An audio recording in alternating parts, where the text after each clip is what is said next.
I'd like to next invite up Dr. Luciana da Fonseca da Silva, who really needs no introduction to this group here, but she is the director of our Da Silva Center for Ebstein's Anomaly and an associate professor of cardiothoracic surgery here, and she's going to be talking to us about the Starnes procedure.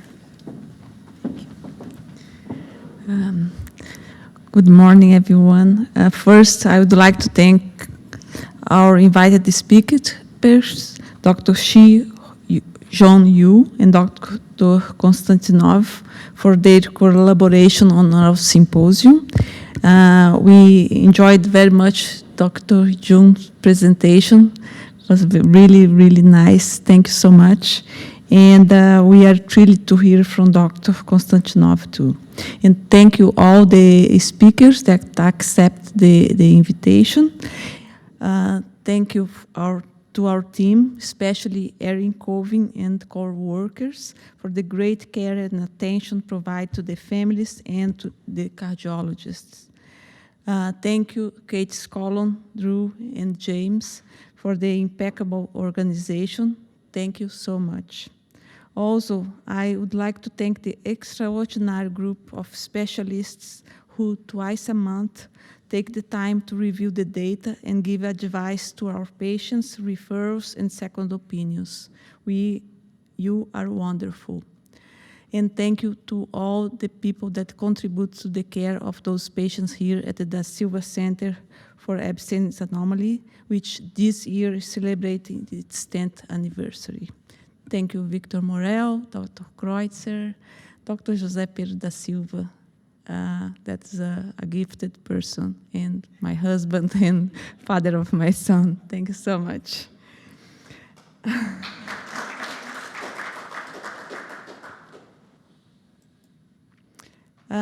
As our Dr. Sanchez and Dr. Weinberg said before, some patients we can send home without doing any intervention, and that would be the goal for the neonatal treatment, to avoid surgical intervention, and then they can be repaired later.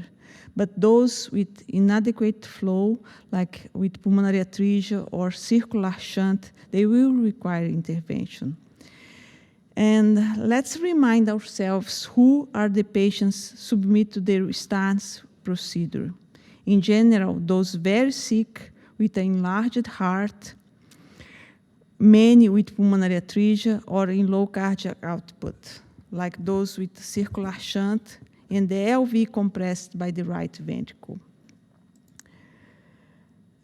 Very few centers have good outcomes with neonatal Ebstein repair. Dr. Not Craig, using a monocusp technique, has achieved good results, but in patients with mobile leaflet, with later reintervention in some patients. Our experience in Brazil, presented at the AATS 2014, demonstrated that it was possible to perform the coronary repair in newborns with good RV function and non-severely displaced tricuspid valve leaflets with good results in the long term.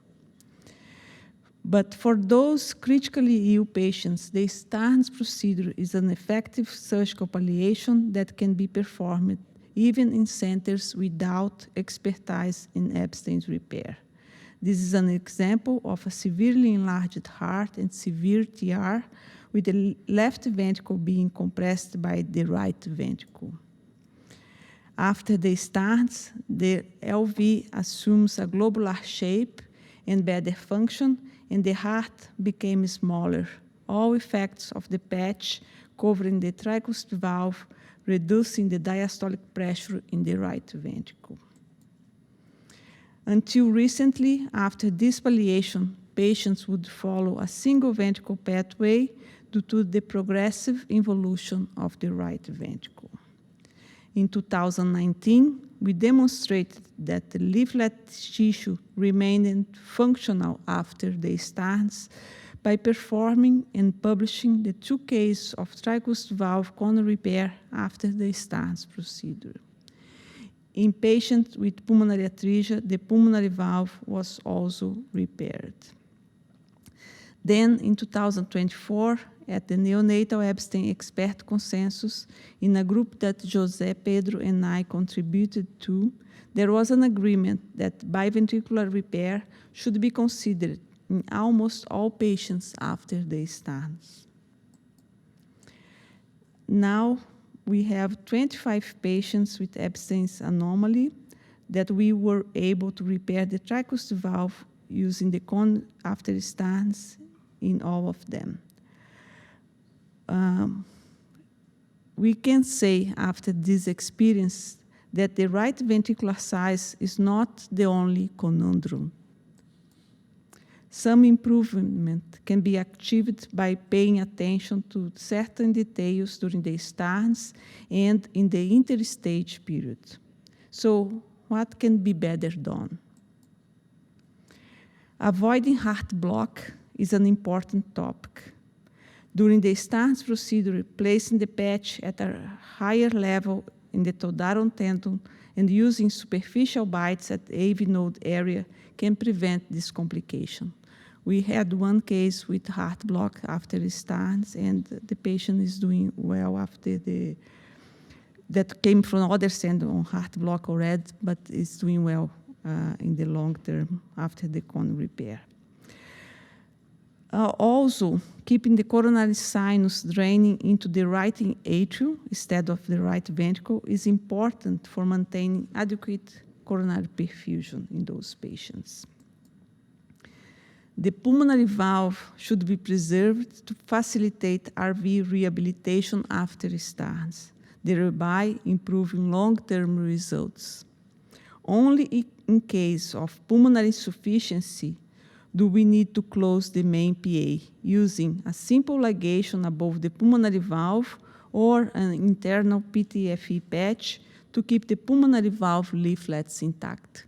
Unfortunately, many patients that we received here had a previous good valve, and then we need to use a RV to PA conduit to reconstruct the RV to PA conduit because the valve was destroyed during the first operation. Also, we need to pay attention in the pulmonary arteries. Whether aiming for single ventricle or biventricular repair, the pulmonary arteries need to develop adequately.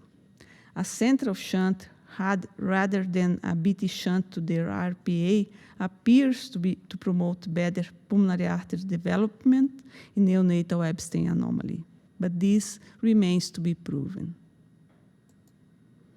Here we have an example of Epstein with pulmonary atresia after stents and BT shunt. The pulmonary vessels were underdeveloped, but it's still possible to do a Glenn. During the Glenn, the pulmonary valve was slightly open, was a real pulmonary atresia. This improved the oxygenation with some antegrade flow and kept the stimulus for the RV and pulmonary valve and vessels to grow. Here, in the second side picture, in the cat at 17 months, we can see a better developed pulmonary artery. At age of 17, she underwent the cone procedure, achieving 1.5 ventricle repair.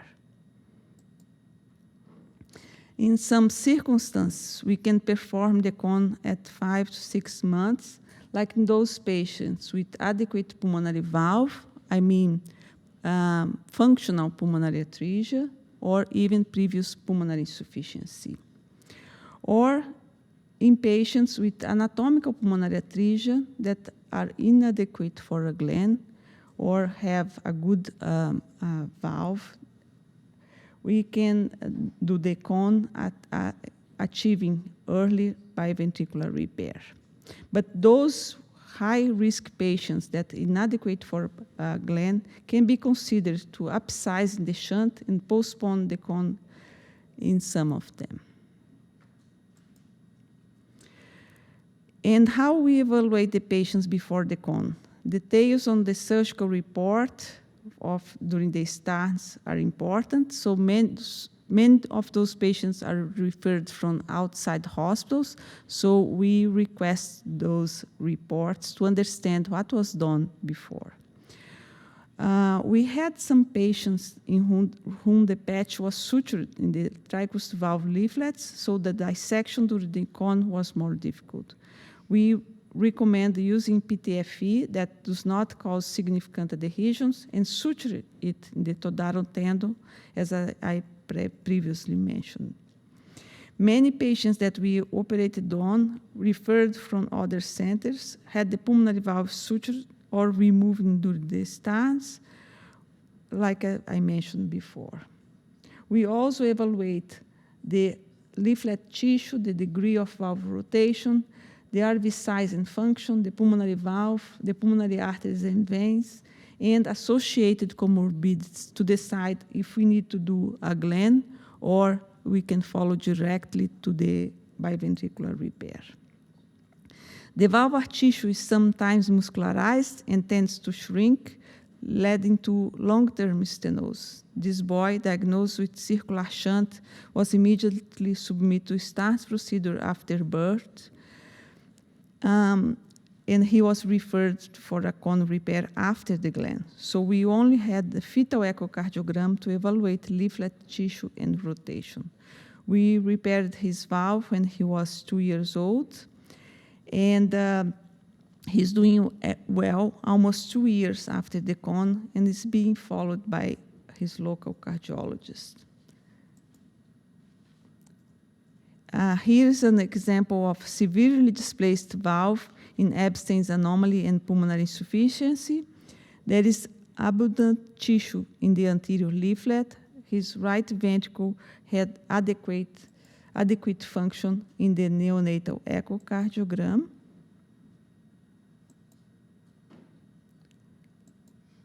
As we can see here in A and B. And in C, we can see a small right ventricle in the echo and also in the MRI images in D, after the Starnes procedure.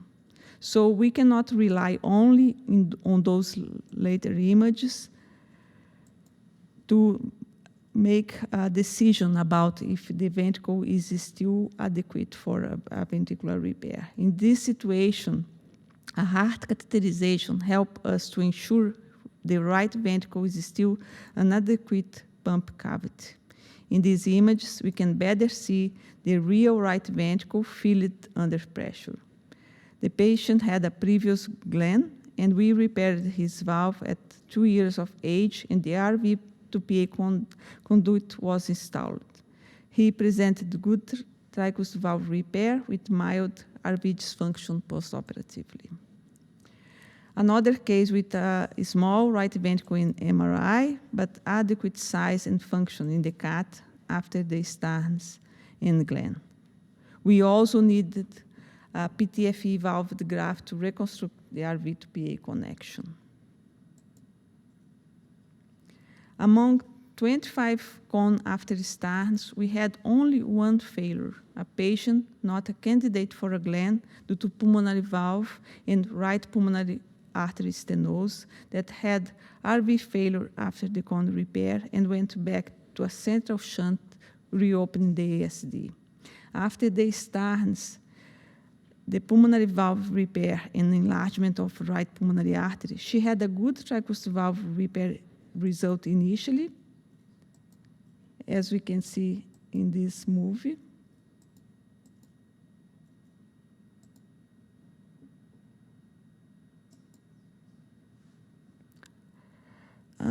Without gradient and trivial regurgitation, but severe RV dysfunction. We reviewed the neonatal image to understand why her repaired valve had an early failure with stenosis, and we could observe in the neonatal echo a severely displaced and dysplastic valve in the RVOT with a small amount of tissue.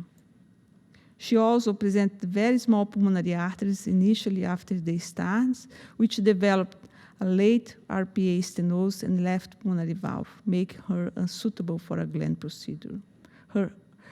Our attempt at a biventricular repair failed, and she is not a candidate for single ventricle palliation, either because of her pulmonary vasculature. So some cases are more difficult. With our experience now, with 25 patients already submitted to the CON after stents, we can observe that most of the patients who presented moderate or severe RV dysfunction had low preoperative RV pressure, estimated by the flow velocity in the stents patch orifice.